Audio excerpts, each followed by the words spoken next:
Hello, Axel. How are you? Welcome to JF Analytics, a special Örebro edition, which you've asked me for. I hope you're doing well. You did say to me that you want me to put together a little analysis of your strengths and weaknesses. So I had a bit of time, and I've managed to watch a few games of Örebro and put together some information. Obviously, you're going to know a lot of it already yourself, but I hope maybe this analysis can prove useful for you and help you. Let's get into it. And as I said, obviously JF Analytics looking mainly at players. I tend to look at players more, but I'll try and do a team analysis as well here, and I'd love to get your feedback and see what you think about it. So this is a team report on Örebro SK. At the moment, obviously, you're in the Allsvenskan, currently position 11th. 17 games played, 16 goals scored, 17.5 expected goals, 23 goals conceded, and expected goals against of 31.05, so slightly higher than the goals conceded. Top goal scorers at the moment, Nahir Besara and Egon Mehmeti with 4. And your squad market value in total is 6.71 million according to Transfermarkt, so you know the value of your squad overall. So what I've done in this analysis is just put together key stats and metrics for you, and you can obviously watch the video, you can pause it, and you can look at the different statistics and things like that. Hopefully it proves useful, just showing you where maybe the areas that you might want to look at in terms of your squad as well, and looking to improve things. So obviously I'm not trying to criticise, but I've looked at all the metrics and put them all together for you as an analysis. So let's begin with this slide. You're third bottom of the league at the moment for number of shots per 90 minutes. So you're averaging 9.86 shots per 90. The league average at the moment is 11.67, so third bottom of the table for the number of shots that you're creating, your team is creating. But at the same time, you're currently fifth in the table for percentage of shots on target, 37.2%. So obviously you are looking to get shots on target, and you're getting a lot of shots on target that you're having. Fifth in the league for that, but third bottom for number of shots per 90. You're third bottom of the table for touches in the penalty area, so 233 touches in the box so far this season. That's 12.76 per 90. You're not getting a huge amount of touches in the box at this moment in time, so maybe you may want to look at ways of getting more touches in the area if that's your game plan. And you currently have the joint third fewest goals scored in the league, 16 goals scored. That's the joint third lowest total, so maybe lacking in goals a little bit at the moment. A few more key metrics, and I've got some clips later to show you to sort of demonstrate a few areas of your game and aspects of your game. This season, so this is a comparison between this season and last season, you're allowing teams fewer shots, so you have improved in terms of the amount of shots that you're allowing opponents. 15.67 versus 16.7 in 2019, so teams are having less shots. And less shots on target as well. The amount of shots on target your teams are having against you is down from 34.1% to 29.8%. But maybe a cause for slight concern or an area to look at is the expected goals against, which is currently 1.83 compared to 1.7 in 2019. And you're conceding fewer goals, 1.25 against 1.87 in 2019, which is a great news. But obviously the expected goals against shows that maybe that total is likely to change at some point if things continue as they are. Your possession stats have marginally increased this season compared to 46.8 possession last season. Your goals scored in XG though is way down. Despite having more shots on goal, the expected goals per 90 is down to around 1.03 expected goals per 90 compared to 1.33 last season.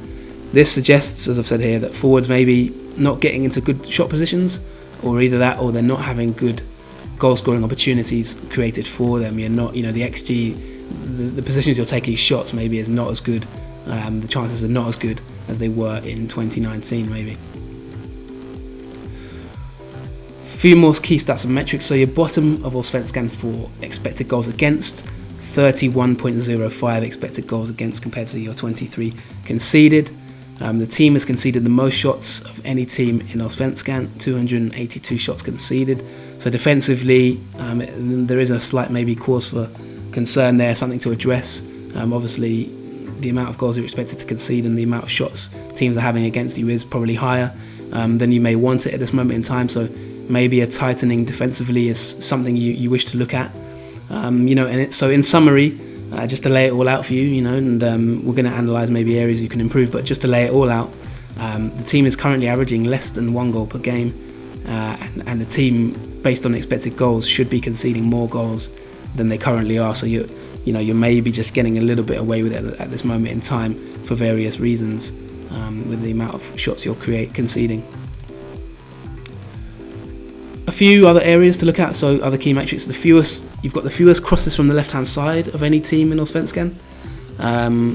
Djurgården have 183. You're currently on 86, which is the lowest number of crosses from the left from any team in Allsvenskan. Now, whether that's personnel, maybe that's a managerial choice.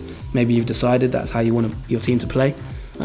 Whatever it is, you're currently not having much joy down that left-hand side, and so maybe it's something you want to address, or maybe it's a tactic that you've chosen. But just to make you aware of it, fewest crosses from the left of any team in the league.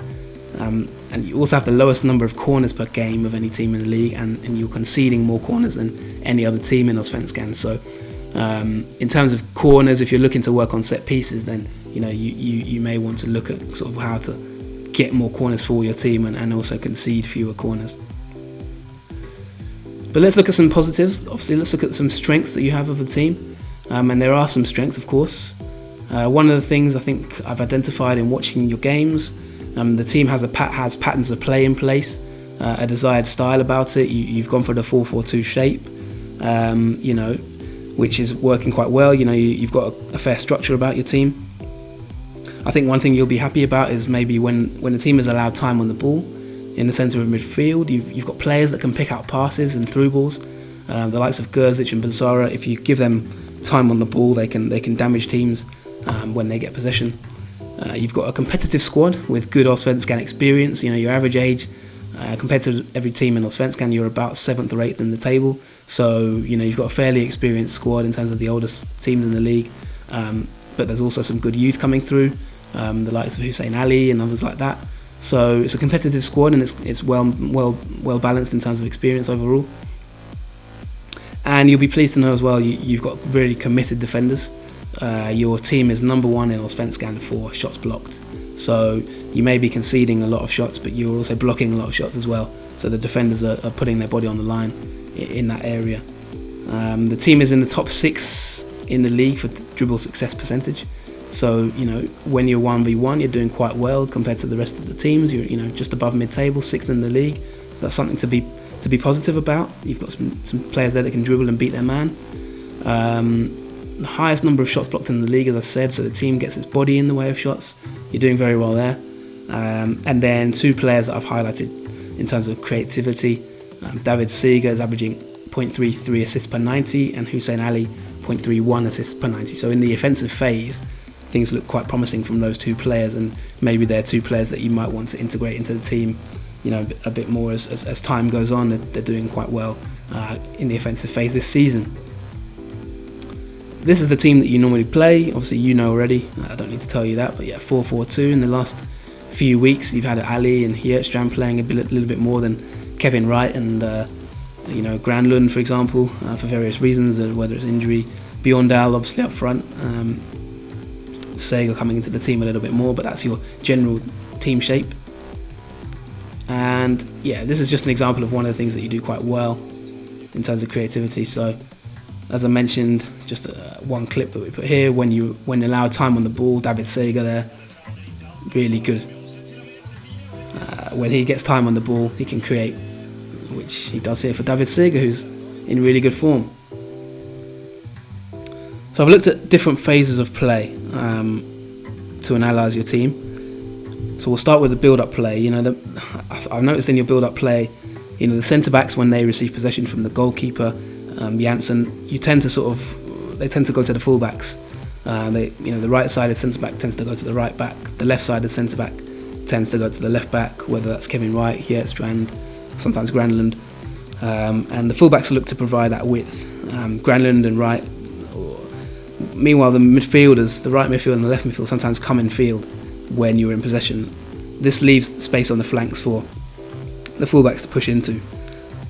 However, there can be at times questionable link-up play between the defence and the midfield, and connecting the defence and the midfield is an area that sometimes is a potential issue, and this could be maybe down to some of the centre-backs' lack of ball playing ability. When the centre-backs go long, they sometimes give away the ball, and we've got a few clips just showing that here. So this is against Falkenberg, build-up play. You've got a player there on the ball, Skovgaard I think it is, and he gives the ball away, and obviously it leads to an attack. Kevin Wright, you can see, is already up, and that leads to a little bit of an overload in that position. So yeah, the centre-back's ball playing ability at times, can cause some problems. This can also lead to counter-attacks and lack of options. Here's Granlund, and as you can see, there's a big gap in between midfield lines here. Passing options are limited. He doesn't really know. There's no real options in midfield. The connection between the defence and the midfield when you're in the build-up phase can sometimes be a bit tricky, and that leads to losing possession there. So maybe for figuring out ways of connecting the midfield and the defence without having to go long is something to look at, whether the defence, whether the midfield drops forward a little bit, drops deeper to protect them or what. But they can concede possession in wide areas when the fullbacks go high in possession, and this can lead to transitions. We have another example here, just in terms of the build-up phase. Your fullbacks get forward, and you can see, like Robin Book, for example, on the left. You do get your 4 players forward there, the 2 strikers or the 2 forwards, where that's Besara sometimes, and then the 2 wide players get forward quite high. This is good, obviously, at times, but it can lead to problems in transition and in behind, with a lot of space in the central midfield, which we'll look at in a few other clips coming. So this is your team in the attacking phase, and there's a few examples of what I mentioned just now there. One area, you do tend to try and attack from wide areas, but sometimes maybe bodies in the box. Maybe you need more bodies in the box. This is an example. The cross comes in. There's 3 chances to cross in this situation, but there's only 3 bodies in the box there. Falkenberg have a lot of players back, and with 3 opportunities to cross there, maybe not the most made of it. So I don't know if you've thought about maybe getting an extra body, maybe with Bjorndal to have more of a physical threat, or maybe obviously just getting more bodies in the box from maybe deeper midfield areas, maybe Besara, those kind of players when in the attacking phase, just to have more touches in the box as well. We mentioned the touches in the box is fairly low compared to Allsvenskan average level. Obviously you've got right and left backs who offer attacking penetration and positive forward momentum. The likes of Hussein Ali and Kevin Wright, Granlund, they do offer attacking penetration. They try and get forward when they can, and they try and get crosses into the box, but maybe more bodies are needed at times, and that could be solved with 2 maybe more physical strikers, maybe at times alternating between Besara and maybe a forward, instead of Besara, who isn't maybe the most physical when he gets in the box there. Let's look at your transitions from attack to defence, because there's a few things I've highlighted here, and like I say, I'm sure you know all about your team, so I'm not reinventing the wheel here. You know everything about your team, but just maybe a few things that I've identified and maybe you might want to look at with your players and that kind of thing. So transitions from attack to defence. One thing I've noticed, the 2 fullbacks here, you can see Ali on the right, Granlund on the left. This is against Varberg. They leave a huge amount of space in behind, and then when the ball breaks down, there's a huge amount of counter-attacking space there. Here's Jonas Barney. This is against Varberg in the most recent game, and obviously you can see, at least to maybe nearly a dangerous chance. The fullbacks are so high. Just show the clip again. You can see there the space in behind Ali, and I don't know if you need maybe another midfielder just to sort of cover, as a defensive cover, or maybe one of them goes back and one of them stays. One goes forward, one stays back.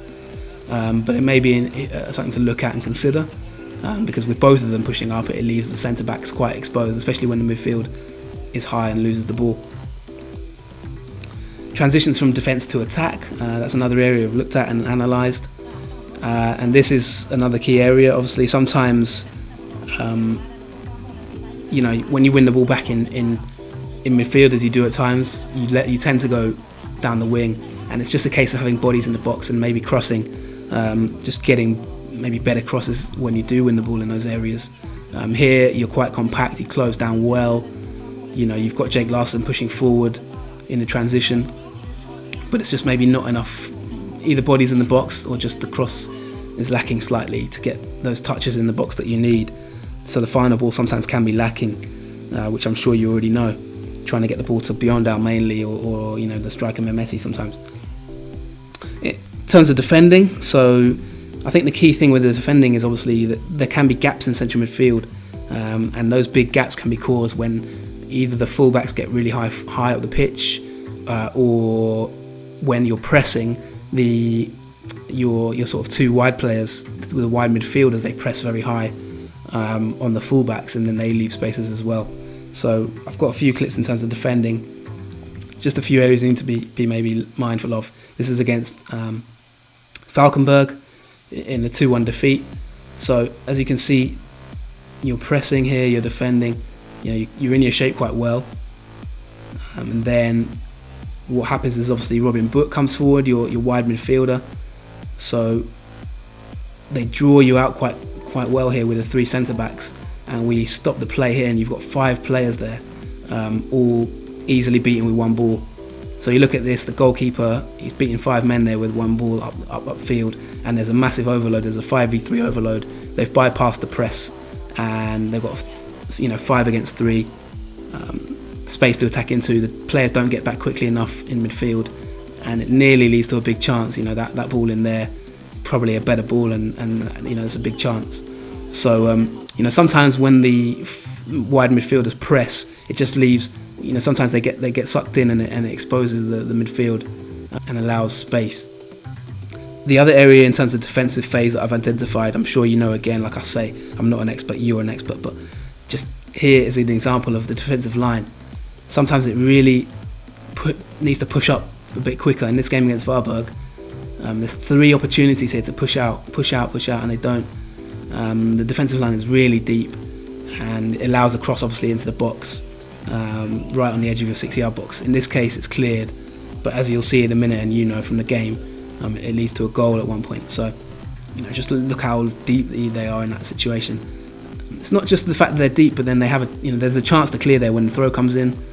The defensive line can push up there. They've got one chance there, another chance here, another chance here, another chance here, and they don't quite, and then they drop deep again. Just maybe need to sort of have maybe a bit more vocal defenders. I'm sure you're aware of this. Like I say, it's not a criticism, but just something to keep an eye on. And the reason that I identify this when you're defending is because there's another situation here. The deep line invites pressure. There's a throw. There's a man on the ball there, and this is what leads to the goal. The deep defensive line. There's an opportunity to push out here, but it's not taken. You've got 4 in the back, and obviously the cross comes in, and that's where the goal comes for Varberg, the equalising goal in that defeat, and it was a 2-1 defeat in the end. So those are a few areas that I've just highlighted that maybe you can look to maybe try and improve. Pushing out the deep block that you play at times with the defenders, and also when you're pressing, just making sure that the lines, that 4-4-2 line isn't broken too easily, and it gets back into its shape quickly, as I showed you in that Falkenberg clip just now. So a few things as I mentioned, to improve. The fullback sometimes too high in the build-up phase, meaning the team can be exposed and unbalanced in transitions once you lose the ball in midfield. As I highlighted in the Varberg clip with Hussein Ali and Granlund. Maybe a suggestion is to leave one fullback back in those situations. And then the midfield too sometimes can be easily played through, and at times is not the most physical. So I don't know if you've thought about that. Obviously Gerzic, I think the game against Varberg, the game changed when Gerzic went off as substituted, and from there the momentum really went towards Varberg. Obviously Gerzic is slightly older now, but maybe a more physical midfielder could help you, maintain dominance in those situations, because you were dominating that game for spells in the first half. Team plays quite a deep defensive line from set pieces and second balls. Maybe the team can clear its line slightly quicker from second balls and defensive set pieces in those situations to avoid inviting pressure. This might be just through having more vocal defenders to give instructions to your fellow teammates. Maybe, I don't know who are the more vocal defenders in the dressing room, just telling your other defenders to push up and making sure they don't lose concentration. But that's another area, just pushing out so you don't get caught in those defensive situations. This is an example of your deep defensive line. Against Varberg, you can see there, you've got Varberg and then you've got Örebro. Varberg are way higher up the pitch, whether that's your own decision. And then obviously, you played Robin Book up front in that game before he was substituted, and then Isaac Boy came on. But even then, they're very deep, just on the edge of their midfield line, almost in the halfway line, compared to Varberg's striker. So, maybe someone in the team, a striker, obviously Bjorndal was not playing, but maybe someone who can stay higher up and ease the pressure on the rest of the team. Maybe a target man type player like that who can help in those situations is an area I'm sure you're looking at and I'm sure you're aware of. So based on all that, and I hope it's a bit useful there just to highlight a few bits and pieces of play, in terms of analysis. I've put together a few squad improvements. My area really is sort of recruitment analysis and looking at players and finding players in different corners of the world and different markets. And I've got some suggestions that maybe I can put forward to you in the future if you wanted to discuss it. But a few squad areas I looked at and thought, you might not agree with me, maybe you disagree, but I thought maybe a ball-playing midfielder who can connect passes from deep to compete with, or maybe as an alternative to Gerzic in the future. Someone who can connect passes, maybe pick up the ball from the centre-backs, turn on the half-turn and play those passes through so that you don't concede the play from sloppy passes. Maybe either a physical ball-playing centre-back, someone who is dominant in the air but can also connect passes as well in those defensive phases when you're trying to build up the play. A left-sided wide player who is quick, can beat a man defensively and get accurate crosses into the box. Obviously, as I mentioned, you've got the lowest number of crosses from the left-hand side in the league, so it's an area I'm sure you may look at. I saw that you've signed Romain Goul, which he is a potential option in the future, but maybe making more dominance of that left side is something you'll look towards in the coming windows. A more physical target man who can get touches in the box, hold the play up in attacking transitions and win headers and crosses as a physical presence, not only to ease the pressure on your team, when you're under pressure, but also when you're trying to have more touches in the box, someone who can hold the ball up, hold the play up and bring others into it. And then my final suggestion is maybe a midfielder who can make progressive runs with speed and break lines to unbalance teams in midfield and create overloads. I think, maybe at times Martinson, and Gerzic, they're not the most sort of able to make those progressive runs through, beat a man and maybe unbalance teams that way. It's just one thing I've identified. If you're going to play that 4-4-2 system, the two midfielders need to be very, very balanced, as you know. So maybe a midfielder that can break the lines of play with a dribble. And I've got some suggestions for those sort of players. Maybe we can talk about it in the future if you want to. Contacts that I have and people that I know, and I'd be happy to sort of maybe talk to you about that if you were looking to build this squad and have some help in that area. This is a website that I have, jfsportsbusiness.com, which has some details about what we offer from that point of view, but helping clubs and players gain an edge. So I hope this analysis has proved useful for you. You can check that website out if you like, and we can talk more, but you've got my number. So thank you for watching. Obviously you've got 13 games left this season. I'm sure this is nothing new for you. I'm sure you know it all, but I'm just hoping to help if I can in some way. I'd love any feedback that you have. I'm happy to discuss it with you to try and help you a little bit more. I'm not an expert, of course, but these are just things I've identified from watching your games and analysing your games, and I've got a background in analysis, so hopefully I can improve as well and get better. But I'd love to hear your feedback as well and your own thoughts. I'm happy to discuss it maybe on the phone, because I really want to improve and be more helpful to clubs as well, and like yourself. So maybe there'll be more opportunities like this to come in the future. But if you've got more questions, of course, that's the website and that's the link to the YouTube channel.